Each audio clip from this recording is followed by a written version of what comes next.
बुखारी शरीफ और मुस्लिम शरीफ की और रिवायत है, अनस बिन मालिक रज़ियल्लाहु अन्हु फरमाई कि कल शराब हरमत रागे शराब इस्लाम की दास पदमत बांधे दावी हरमत रागले समदस्ती न रागले कुल खल्क व शराब कल सहाबे किराम लेकिन दे वो सहाबे किराम शराब नस्ल दास मिसाल लेकर दे जमाने के कोल्ड ड्रिंक्स संग दिया पेप्सी शो बल शो बल शो बल शो बोतल बलस दास बस कर रिवाज आम रोमने हुक्मराने जवा इसमुहुमा अकबर मिन नफ़अहिमा नुकसान दी शराबो और जवाब दा ढेर दफेदी दरेजा शराब और जवाब नुकसान है ढेर दिन और फेदी कम दिन ओले कमें बिया समुदा तस्बल आयत नाज़िल शो या अय्युहल्लज़ीना आमनू ला तक़रबुस सलाता व अंतुम सुकारा यो कसमोस का बोलो अक़ुल या अय्युहल काफ़िरून ला अअबुदु मा तअबुदून की मुस्तो अगर बच्चों की शराब महफूज कर दिया मुझ जरा इन पर नशा की और नशा हालत की मुझ का बोलो नबी ने मादा से चले कुछ तिलावत शुरू कर क़ुल या अय्युहल काफ़िरून मुस्तो ला अअबुदु मा तअबुदून फज़री अअबुदु मा तअबुदून ला अअबुदु मा तअबुदून मतलब तासु कम बुतान इबादत के जन्नत का अगर पशारा को नशा किया हो इसे आप बुतान इबादत कौन चिता से करे नटोल गड़बड़ अगर मुझे टोल गड़बड़ अल्लाह पाक हुक्म नाज़िल को या अय्युहल्लज़ीना आमनू ए ईमान वालों ला तक़रबुस सलाता वान तुम सुकारा हालत नशा की मुस्तबल से की न चिकम खल्क बस कल अभी बदमूस पर दौरान की नशा मशा दस हालत तबरत से मुस दौरान की अगर पर नशा किया मखी बदगे न बस नशा मशा तासे दे हो गया बस कल खल्को बिया मदन जलवा ने हुक्म में इन्नमल खम्र वल मैसिर वल अंसाब वल अज़लाम रिज्सुम मिन अमल शैतान फजतनिबू चदा जवाबी दा बुतान दा शराब दा पलिती दा दीन फजतनिबूहु मनशे फजतनिबूहु बस सहाबे किराम दे नफूश दा मुस्तकिल हराम शो ऐलान शो मदीना मुनव्वरा के चबा शराब हराम शो नो अनस बिन मालिक रज़ियल्लाहु अन्हु चे द हरमत चों के हुक्म या नौ रागले से अबू तलहा रज़ियल्लाहु अन्हु पर कोर को अमीर मनो सर शराब आगे तक अच्छा बोलो आगे तक हवाले का बोलो जिम्मेदारी जमावा नदक आयतुना पर नबी अलैहि सलाम तक वक्त नाज़िल छो कि शराब ता अल्लाह दा तरफ न हराम शो नबी अलैहि सलाम यो कस ता हुक्म के मदीना मुनव्वरी पर कुशो के तदे इलान का कि शराब हराम शो अनस रज़ियल्लाहु अन्हु फरमाई कि माता अबू तलहा रज़ियल्लाहु अन्हु वेले कि तोर से बाबू जा दा बाजू न सची او سمل غواړي دا سره انس رضی الله عنه فرمایي چې په هم راما چرال ابو طلحه رضی الله عنه ته چې دا د رسول الله صلی الله علیه وسلم طرف منادي او اعلان کوونکی او دا اعلان کوي چې الا ان الخمر قد حرمت الا ان الخمر قد حرمت خبر دا خلکو شراب په شک حرام شو وی انس رضی الله عنه فرمایي چې ماته ابو طلحه سره شبه الا لا شبه چکم شراب دی وړي دي ایسا په احرقها الا ویړو شاب لا څه ویړو ټول وړو انس رضی الله عنه فرمایي چې په هغه وخت په مدینه منوره کې ثم صحابه کرام په کورونو کې شراب راتو د مدینه منوره کوسه لکه د باغان د پرنالو چې څنګه پرنالو نو بغاش ناله وي د مدینه منوره په کوسه کې د شراب ناله وي دي دغه د نبی رسول الله اتباع وا صحابه کرام بس حکم کول او سمدستی په عمل کې راوستل دا دغه معمولات الله صحابه کرام ډیر واقعیات دي چې دا یو واقعیا بیانې نو تاسو ته اندازه لګی چې دي صحابه کرام دوه لوی مرتبه رسنه او دوه لوی مرتبه خاوندان شوي دي نو دا اصلي نه دي شوي دا د دې وجه نشوي دي چې هغه کامل اتباع یقینا منل کړي دي چې په منل کې بالکل نه دي کړی یو صحابي دی ابو ذر غفاری رضی الله عنه ملنګ صحابي دی ملنګ د دنیا نه بیخي وزاره دی چې چا بلګه کو د دنیا په صحابه کرامو کې لږ ورته کې پیسې ساتل قاعده په تبا کې دا پیسې سره ساتي د بادشاہانو صح خلافو د پیسو د دنیا د کوټو د دنیا د بنگلو د دنیا د نیاز او د دنیا د ساز او سامان صح خلافو بس اسمو یو دوزه غفارو یو بس دغه جامه واره په دنیا کې څه ډېر عجیب صحابي فقیر او مسکین صحابي دانا چې واسه نه رسید مالداري دنیا ته مکمل بایکاټ کړو ځکه صحابي ابو داود کی روایت دی رسول الله صلی الله علیه وسلم فرمایي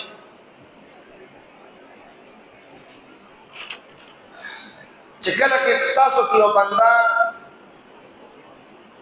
ولاړی تاسو کې یو بندا غوسه شي غوسه ولا ورشي دی ولاړی نبی علیہ السلام فرمایي فلیجلس دی بکینی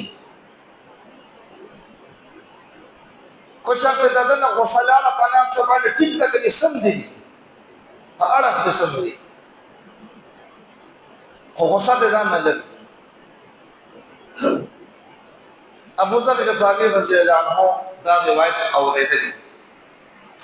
یو ځل خپل د کجورو یو باغ خپل باغ وبکول پدې کې یو سړی راغی او هغه چې کوم باندې د اوبو وټي ورغی هغه ورغی غوړي کې ویش کول هغه په ځای شي ګیر چاته اوس دې په خټو کې ولاړ دي په اوبو کې ولاړ دي خټي او دې سړی دا کرامت په نابوزر غفاری رضی الله عنه ډېر غوسه وکړه چې دا څو به ځای کړی هغه په هغه قیمتي سيزو امیلا مې دې پاسه باندې درونه کې دوبه ځای کې زما د پاره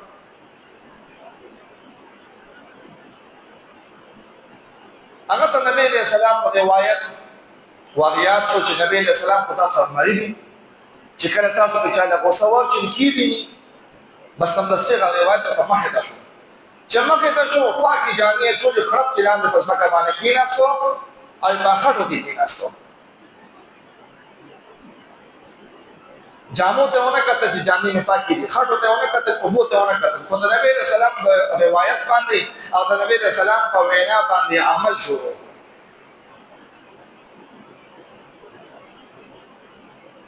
خو حکم باندې کې او د نبی رسول الله هغه روایت باندې عمل کول کې یو سکند تاخير ونکړو سندستي هغه باندې عمل کو جامع ښه شي بدل ښه شو جامع د خټو ښه شي خیر دی نو دا دوی مرتبه چې صحابه کرام مسل داسې نه راغستي مسلمانانو شپارس میاشتې یا ولس میاشتې چې کله د قبلې د خانقاهې ته د مخ اړولو حکم نو راغلی نو مسلمانانو نبی علیہ السلام په موس بیت المقدس ته کولو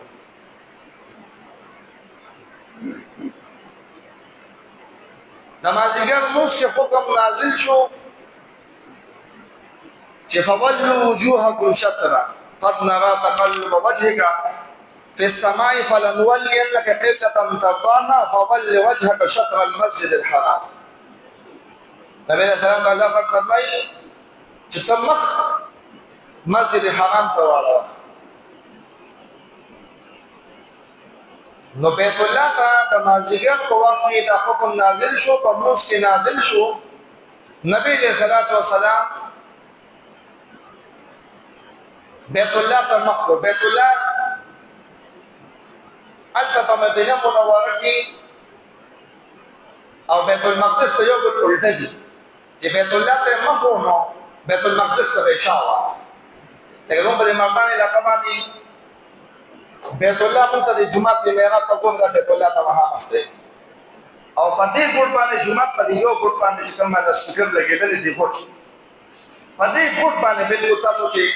د دنیا نقشه راوړئ وګورئ پاکستان پکې راوړئ نو په دې ګوټ باندې بیت المقدس دی داسې نه خلک داسې یادي بالکل د شمال سایډ ته شمال سایډ ته نه دی بیت المقدس چې کوم دی په دې ګوټ باندې داسې او هلته چې کوم دی نو هلته بیت المقدس بالکل الټا دی چې قبلې ته مخکې نو بیت المقدس ته د شا راځي نبی علیہ السلام مخکې شو صحابه کرام شاته تو شو صحابه کرام پس شاته نه راته شو لکه داسې مثال یې دلته امام ولاړ دی په دې محراب کې او دی راوځي او هغه په شاته په دروازې ودرېږي ټول مقتدیان په شاته تو داسې نبی علیہ السلام تو شو هغه ته لاړ ودرېد د هغې شاته او هغې پسې مخ راوړل نو دې کې صحابیو هغه خو نبی علیہ السلام سره مازدیګر لمونځ وکړو نو بیا د انصار یو قبیلې ته داسې روان وو هغې ولیدل چې هغې د مازدیګر لمونځ چې کوم دی بیت المقدس ته کولو علم ورته نه و راغلی چې معلومات ورته نه و شوي چې حکم د قبلې راغلی دی اوس بیت المقدس په ځای باندې بیت الله ته مخکې نو هغې کس اعلان وکړو اعلان یې ورته وکړو چې مسلمانانو اے انصار صحابه کرامو بیت الله ته راوړئ نبی علیہ السلام باندې وحی راغلی دا حکم بدل شوی دی هغه صحابه کرامو څنګه چې وګورو ته راغلی چې د الله په طرف د الله د رسول د طرف نه اعلان کوونکی راغلی دی او اعلان د دې چې مخ قبلې ته واړوي د بیت الله ته واړوي د بیت المقدس ته په مونځ کې راتاو شوي په مونځ کې راتاو شوي هغه صحابه کرام چې موږ کې ولاړو نبی علیہ السلام پس ولاړو او هغه ولګېدل نبی علیہ السلام دا غینه شاته تو شو بیت الله ته د بیت المقدس ته هغه پس بالکل سمدسي وړل دا نه دي چې نبی علیہ السلام سکي نه ته تاسو کړی دی چې نبی علیہ السلام تاسو ولې وځم شنه شاته راټو شي دې ته په مخ واړو نه بس نبی علیہ السلام کامله اتباع وا بس نبی علیہ السلام څه غلطي ونه کوله چې هغه وړې دو نو دې صحابه کرام پس مخ واړو هغه صحابه کرام لسو ته عشره مبشره وي دغه لس صحابه کرام دا د عشره مبشرین دي الله جل شانه د خلقو د کامل اتباع د وجهه مکمل طور باندې هغه د کامل اتباع د وجهه هغه د جنت سرټیفیکټ ورکړ عشره مبشره صحابه کرام فرمایي ابو بکر صدیق فی الجنه عمر فی الجنه عثمان فی الجنه علی فی الجنه روایت دی دا ټول جنت دي لساره کرام نو دا چې کوم دی دا د صحابه کرامو کامل اتباع ده غرض او مقصد مې داو چې د نبی له سلام د پیدایش میاشت د مقصد په جنت پکې دي جلسې جلسونه دا اصل رواجی سونه جلسې جلسونو کو چاته دا د دین حساب صحابه کرامو وکړو که میلادونو کې دا جشنونه مناول او لړۍ شلې لګول جماعتونو باندې په بازارونو باندې دا مقصد د دین او په مقاصد کو صحابه کرام په مقصد کې کامل اتباع کړي تاسو ما بدري واقعیا سره وویل خو مقصد دا نو د میلاد د نبی له سلام مقصد هغه کامل اتباع د پیغمبر علیه السلام په هر یو میدان کې ده په هر میدان کې کامل اتباع د نبی علیہ السلام صحابه کرامو یو صحابي دی حضرت عثمان رضی الله عنه دی عثمان غنی رضی الله عنه د حدیبی په موقع باندې چې کله نبی علیہ السلام او صحابه کرامو سره احرامونه وکړل د مدینه منورې نه د عمرې په نیت باندې روان شو او مشرکانو منع کړل نو نبی علیہ السلام صحابه کرام واپس کړو د احرام پرانه سے حلقو کې او هدیو لګي نو دا صلح لپاره نبی علیہ السلام انتخاب د حضرت عثمان رضی الله عنه هغه خپل ترجی کې شو کړه چې ترجی کې شو کړه نو حضرت عثمان رضی الله عنه لنګ لکه څنګه په دغه دغه بلنګ نو لنګ مبارک د هغوی چې کوم دی هغه خو چپ ساتلو د ګیټې او د پاندې ترمنځ ځای ساتلو نو د درجو ته چې کومه کو مذاکرات لذي او مشرکانو د مکه سردارانو سره کینی هغه له کومه عزت پدې کې غني چې چا څومره لنګ کته پنسي خکته نو دومره هغه معزز ګڼي نو تم دا پنسي او دا لنګ د خکته کې له چې څومره خکته کومه ته معزز له کومه اصل رسوب په لسیوي په مذاکرات لکه په زمانه کې طالبان بل هغه پټکی او هغه صادر یو غړي والي په قطر کې مذاکرات د امریکای سره ما خلکو ته نه کته چې دا اساسونه دي هغه پټکی دي کوو او چول صادر په وګا چول او پنجدا کې ساتلې پکې چولې او چې ګندنو هغه باندې وسمو والي دي واسکټونه ټول چول نو دا انګريزانو څخه عجیب نظر ته تا کوم مخلوق دی